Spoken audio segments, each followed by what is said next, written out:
In this tutorial, we're going to go over how to recreate a blueprint. And the part that we're going to be using is the Titan 2 WIM.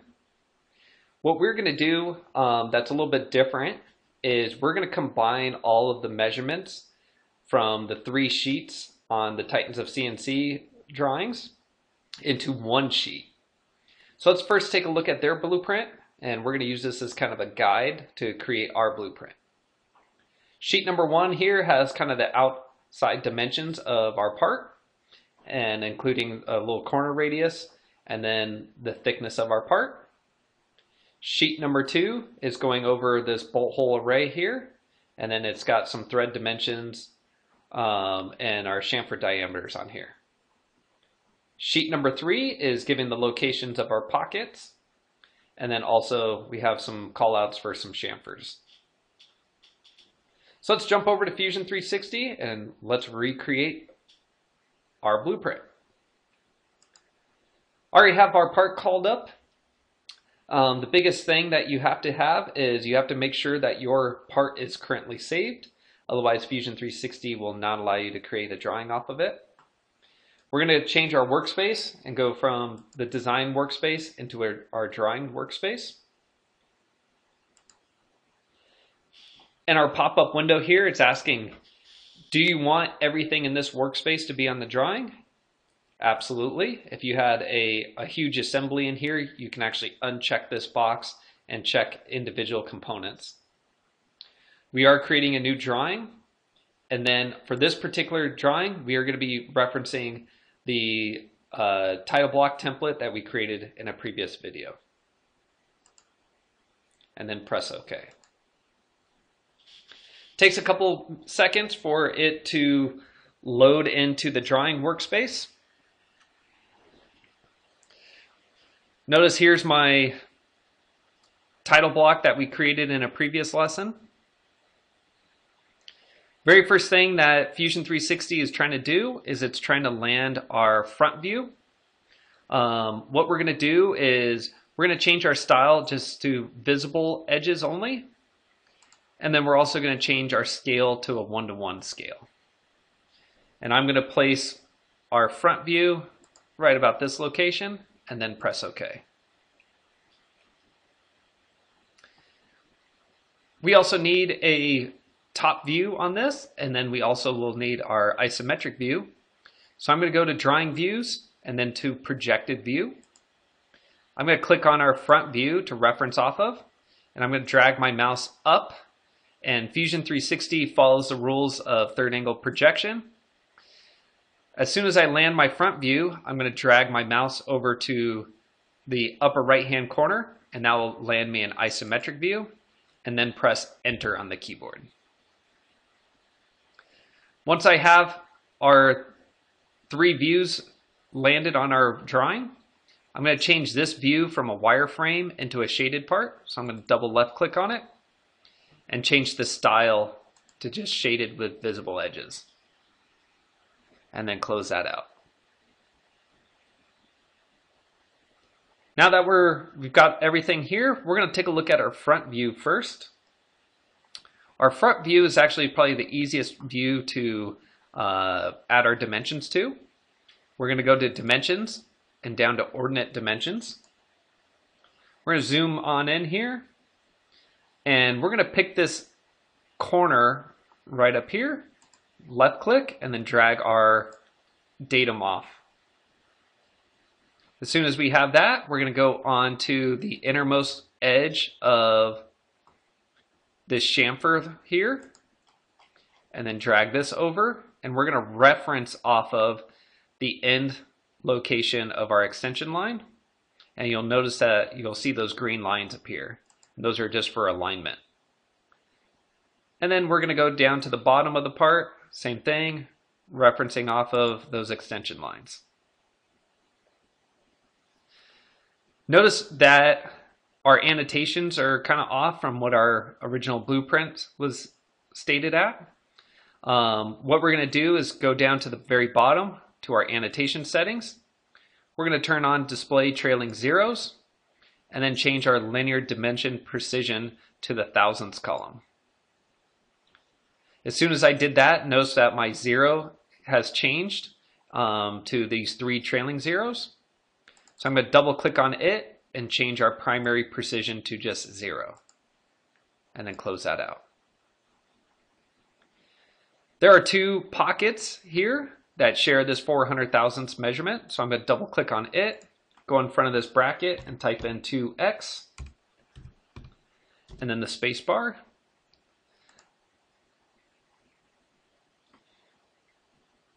We're almost done with this. So there is a chamfer called out here. What we're going to do is we're going to go to dimension. We're going to click on this corner here and this corner here. And you can drag this measurement out. I really don't like this measurement here. I'm going to right click and hit cancel. Instead of doing that, I'm going to go to text with the leader. And I'm going to click on this angle here. I think that will look a little bit nicer. This measurement here is going to be 10 thousandths of an inch. And the entire part is going to be chamfered. So I'm going to type in TYP, which stands for typical. 10 thousandths of an inch. And then chamfer. And then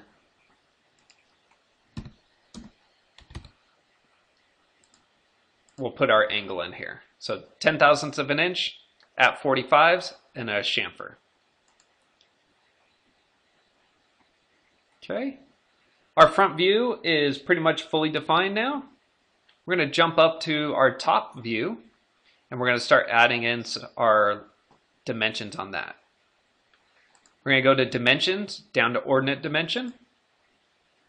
We're going to reference off this radius here, the endpoint of this radius. And then we're going to reference off this endpoint of this radius. We're going to drag our mouse up. Notice those green lines, dashed lines that are appearing. We're going to click on that corner intersection and drag our datum up. We're going to reset this and reference off the top.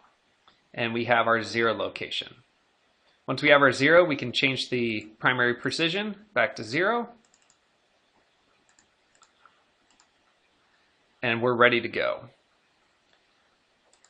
Very first thing that I'm going to dimension are our holes.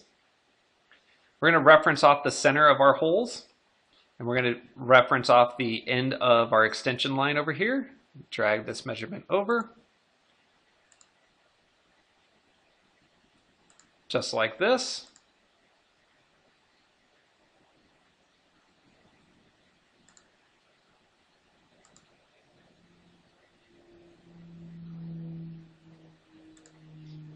All right, so we have our hole dimensions in place.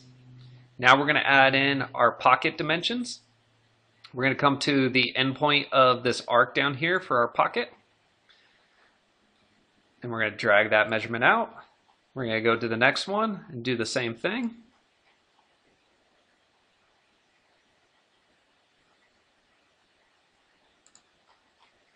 We're trying to keep all of our measurements in alignment, so that's why I'm using those green dashed lines there. That will help kind of keep everything organized.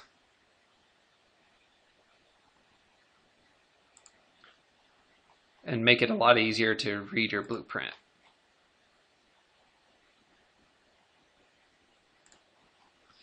And then we're going to reference the outside of our part, just like that. In addition to doing this, we also need to reference the theoretical corner from where this arc lands. This is so we can get the dimension initially for our, before we put those radiuses in. We're going to go dimensions, ordinate dimension. I'm going to hover over the end locations of that arc. Now I'm going to drag my mouse up. And notice that we have, let me reset this. Notice that there's an intersection point there, and you can see those green dashed lines. I'm going to click at that location and that will be the theoretical corner of where we landed our lines when we modeled the part. We're going to repeat that over here on this corner.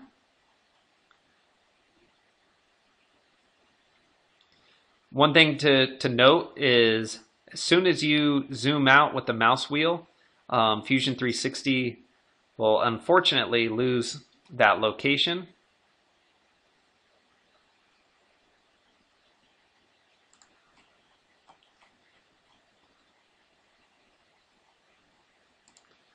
All right, so we got our two linear dimensions in there going across the part. Now we're going to do it vertically. Same thing, referencing off that corner. Drag our mouse out. And then reference off this corner.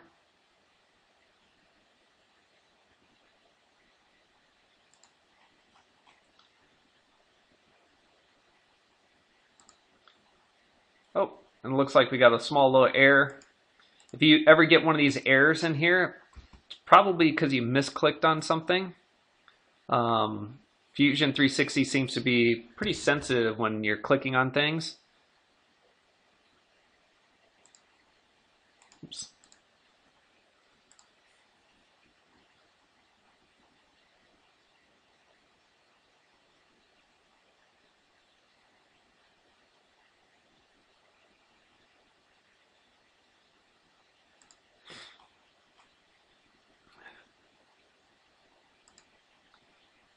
Interesting.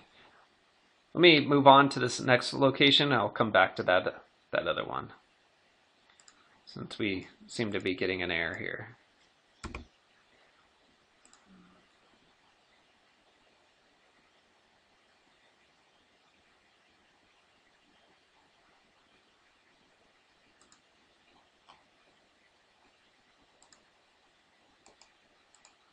There we go. I don't know why it was giving me an error, but we were able to fix it. And notice we have an error up here. Let's delete that one and fix this. Even though that we had the correct measurement, it's always best to have the least amount of errors in your drawing here.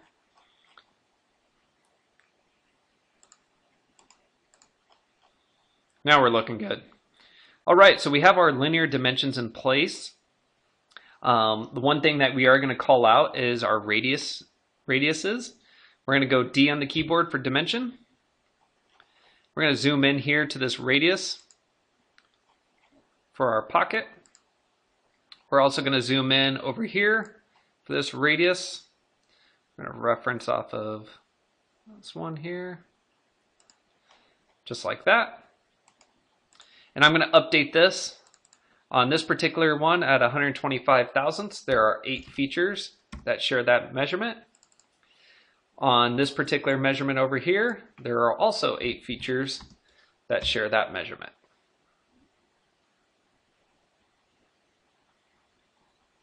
Now that we have our radiuses in place, we're going to come over here and we're going to give a call out for our threads.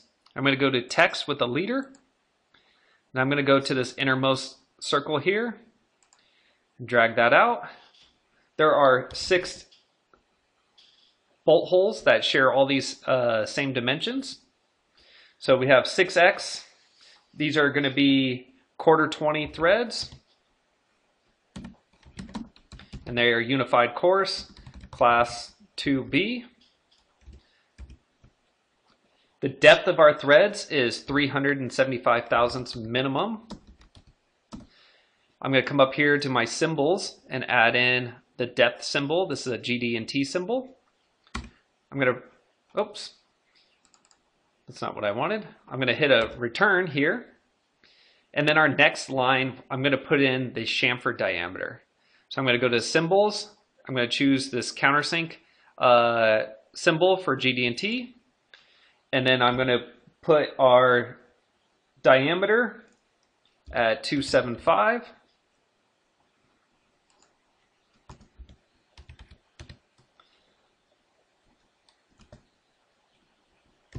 At 45 degrees. And then our degree symbol. Oops, sorry.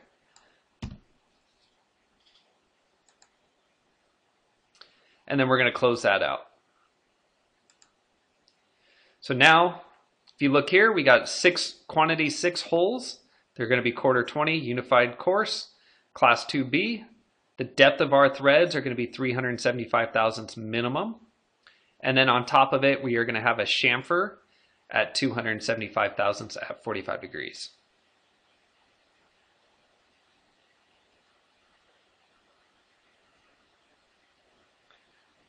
All right, it's a good opportunity to double check your part and make sure that your blueprint is fully defined and has all the measurements on it. This is also a good opportunity to save your print. One last thing before we save the print, we're going to jump over to our title block and update our title block. I'm going to double click on the lines here, and I'm going to click on our material and go to 6061 T6, and then I'm going to change our revision to A because this is our very first revision, and then press OK.